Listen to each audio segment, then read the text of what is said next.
ప్రారంభోత్సవానికి విచ్చేసినటువంటి గౌరవ రెవెన్యూ శాఖ మంత్రులు పొంగులేటి శ్రీనివాసరెడ్డి గారికి, సహచర శాసనసభ్యుడు మిత్రుడు రాజేందర్ రెడ్డి గారికి, జిల్లా కలెక్టర్ గారికి, ప్రిన్సిపాల్ గారికి, స్థానిక సర్పంచ్, మండల సర్పంచులు, ఇతర నాయకులు, అధికారులు, పాత్రికేయులు, విద్యార్థులందరూ కూడా పేరు పేరున నమస్కారం. నేను ఎమ్మెల్యే అయిన తర్వాత ఈ భవనానికి శంకుస్థాపన చేసుకున్నాం. ఈరోజు పూర్తి చేసుకొని పిల్లలకు ఉపయోగించుకునే విధంగా దాన్ని ఈరోజు మనం ప్రారంభోత్సవం చేసుకుంటా ఉన్నాం. పక్కన ఎంఆర్ఓ ఆఫీస్ కూడా ఇలా ఫౌండేషన్ వేసుకున్నాం. ఇప్పుడే మంత్రి గారు చెప్పిన ఒక ఏడాది లోపల మండల రెవెన్యూ కార్యాలయాన్ని కూడా ప్రజలకు ఉపయోగించుకునే విధంగా చేయాలనే మాట చెప్పినారు. దానికి కూడా ఈరోజు మనం ఫౌండేషన్ వేసుకున్నాం.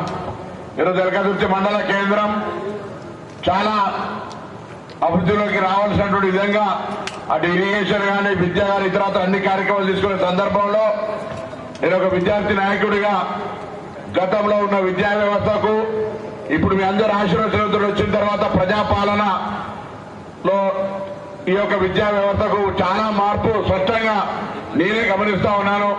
ఎందుకంటే ఇది అధికారంలో ఉన్నామని చెప్పేటువంటి మాట కాదు. గతంలో మెచ్చార్జీల కొరకు అనేక ఉద్యమాలు చేసినటువంటి పరిస్థితి. ఈరోజు ప్రభుత్వం రాగానే అర్ధాకలితోటో బలమైనటువంటి ఆహారం లేక విద్యార్థులు తమ సరైనటువంటి విద్యాబోధన కొనసాగించలేకపోతున్నారనే ఉద్దేశంతో పిల్లలందరికీ మంచి డైట్ ఛార్జీలను పెంచడమే కాకుండా వారికి అవసరమైనటువంటి కాస్మెటిక్ ఛార్జీలు పెంచడంతో పాటుగా ఇటువంటి భవన నిర్మాణాలు, ఇన్ఫ్రాస్ట్రక్చర్ తో పాటుగా టీచింగ్ సైడ్ కూడా రిక్రూట్మెంట్స్, దాని తర్వాత వాళ్ళ ప్రమోషన్స్, అందుకు సంబంధించి అధ్యాపక వర్గం అసహనంగా ఉండద్దు, వాళ్ళంతా కూడా సరైనటువంటి కేంద్రీకరించి విద్యాబోధన చేయాలనేటువంటి విధంగా వాళ్ళ సమస్యలు కూడా పరిష్కరించి ఈరోజు ప్రభుత్వం విద్యకు అత్యంత ప్రాధాన్యత ఇస్తా ఉంది. ముఖ్యమంత్రి గారు ఎప్పుడు చెప్తా ఉంటారు, గతంలో ప్రభుత్వాల దగ్గర డబ్బుండే, భూములు పంచుతా ఉండ్రి, డబ్బులు ఖర్చు చేస్తా ఉండ్రి. ఇలా దేశవ్యాప్తంగా ఉన్న ఆర్థిక పరిస్థితుల దృష్ట్యా డబ్బులు, భూములు, ఇతరత్ర ఇబ్బంది ఉన్నప్పుడు మనం ప్రభుత్వాల తరఫున చేయగలిగేది ఒక్కటే, అది ప్రతి విద్యార్థికి ఉన్నతమైనటువంటి చదువు చదివించగలిగేటువంటి విషయాన్ని అత్యంత ప్రాధాన్యత ఇవ్వాలని చెప్పినప్పుడు నేను చాలా సంతోషపడతా ఉన్నాను. ఎందుకంటే భావి తెలంగాణ నిర్మాణం కావాలన్నా, భావి భారతదేశం నిర్మాణం కావాలన్నా పునాది లాంటి విద్యా వ్యవస్థలో మరి ఈరోజు ఈ పోటీ ప్రపంచంలో గతంలో 60-70% మార్కులు వస్తే చాలా గొప్ప ఉండే. ఇలా 95-99% వస్తే కూడా కాంపిటీషన్ స్పిరిట్ బాగా పెరిగిపోయింది.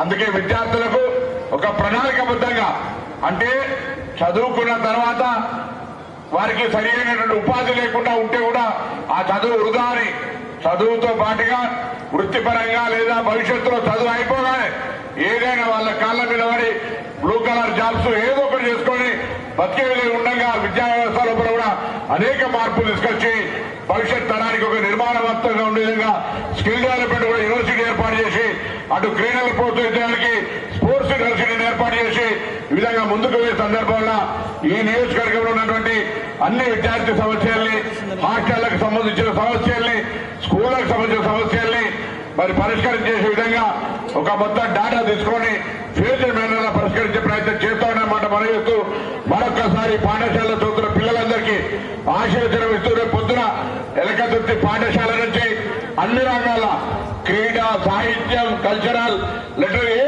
కార్యక్రమం అయినా మీ పిల్లలు నెంబర్ 1 మన వాళ్ళ స్కూల్ పిల్లలు ఉండాలని వాళ్ళందరికీ ఆశీర్వదిస్తూ శుభాకాంక్షలు చెప్తూ సెలవు తీసుకుంటాను. అదేవిధంగా పెద్దలు గౌరవనీయులు రెవెన్యూ శాఖ మంత్రులు ఈ వరంగల్ జిల్లా ఇన్ఛార్జి మంత్రి పొంగులేటి శ్రీనివాసరెడ్డి గారిని కూడా మాట్లాడాల్సిందిగా కోరుతా ఉన్నారు. సభకు నమస్కారం.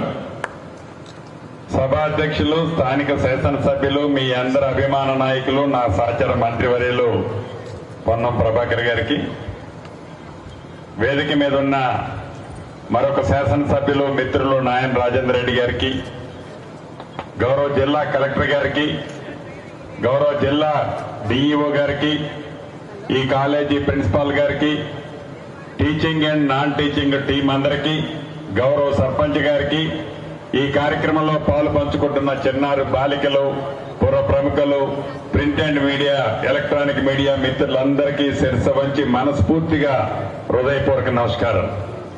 చాలా సంతోషం. ఇప్పుడే ఎలకతుర్తి మండలం హెడ్ క్వార్టర్ లో కేవీజీబీ 3,25,00,000 రూపాయలతో భవనాన్ని ఇప్పుడే ఓపెన్ చేసుకున్నాం మీ అందరి సమక్షంలో. మీకు తెలిసిందే ప్రజాప్రభుత్వం కావాలని 2.5 సంవత్సరాల క్రితం మీ అందరి దీవెనలతో ఏర్పడిన తర్వాత గౌరవ ముఖ్యమంత్రి రేవంత్ రెడ్డి గారి నాయకత్వంలోని మన ప్రభుత్వం విద్యకి వైద్యానికి పెద్దపీట వేశారన్నది మీకు కట్టొచ్చినట్టు కనపడుతుంది. విద్య పట్ల ఈ ప్రభుత్వం ప్రత్యేకమైన శ్రద్ధ చూపించి పేదవాళ్ల పిల్లలు కూడా మంచి చదువులు చదివించాలని, పేదవాళ్ల పిల్లలు కూడా ప్రైవేటు కార్పొరేట్ స్కూళ్లకి కాలేజీలకి ధీటుగా ప్రభుత్వ స్కూళ్లు కూడా నడపాలని ఈ ప్రభుత్వం విద్య మీద కొన్ని వేలాది కోట్ల రూపాయలు ఖర్చు పెట్టదన్న సంగతి మీకు తెలుసు. పేదోడు పిల్లలు కూడా కడుపు నిండా భోజనం చేయాలని ఈ ప్రభుత్వం వచ్చిన తర్వాత ఇందాక మిత్రులు చెప్పినట్లు 40% డైట్ ఛార్జీలు, 200% పేదింటి ఆడపిల్లలు చదువుకునే వారికి కాస్మెటిక్ ఛార్జీలు పెంచిన ప్రభుత్వం మీరు ఆశీర్వదించి దీవించిన ప్రభుత్వం. అంతేకాదు ఆనాటి ప్రభుత్వం 10 సంవత్సరాలు పరిపాలించినప్పుడు ఆ పరిపాలనలో పేదవాళ్ల పిల్లలకి గొప్పలుగా అక్కడ ఇక్కడ ఆశ్రమ పాఠశాలలు ఓపెన్ చేశామని చెప్పారు. ఆ ఆశ్రమ పాఠశాల ఓపెన్ చేసిన ప్రదేశాలు ఏంటంటే మూతబడ్డ రైసు మిల్లు, మూతబడ్డ కోళ్ల ఫారాల్లో ఆనాడు నడిపితే ఈనాడు ఈ ప్రజా